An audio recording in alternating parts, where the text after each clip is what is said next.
সেদ্ধ করে নেওয়া আলুকে স্ম্যাশ করে নিচ্ছি। কালো জিরে দিয়েছি তেলে, কাঁচা লঙ্কা দিয়ে দিলাম, আদা বাটা দিলাম, জিরের গুঁড়ো দিলাম, নুন দিলাম, হলুদ দিলাম, একটুখানি চিনি দিলাম। ভালো করে মশলাটাকে কষে নেব। মশলাটা কষা হয়ে গেছে, এবার ম্যাশ করে রাখা আলুটা এতে দিয়ে দেবো। ম্যাশ করা আলুটাকেও খুব ভালো করে একটু নেড়ে নেব। ভাজা মশলা ওপর দিয়ে দিলাম, উপর থেকে ধনেপাতা ছড়িয়ে দিলাম। আলুর পরোটার পুর তৈরি হয়ে গেল। আটার লেচি নিয়ে নিয়েছি, এবার এটাকে এইভাবে ছড়িয়ে একটু বাটি আকারে করে নেব। আলুর পুরটা দিয়ে দেবো।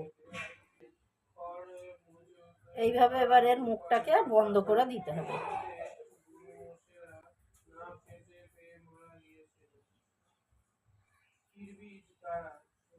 এইভাবে সবগুলোকে তৈরি করে নেব। পুর ভরা লেচিটাকে আলতো করে বেলে নেব।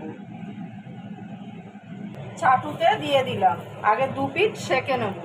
সাদা তেল দিয়ে ভেজে নেব।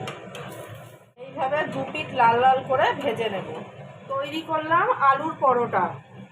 নতুন বন্ধুদের সাবস্ক্রাইব করার জন্য অনুরোধ রইল।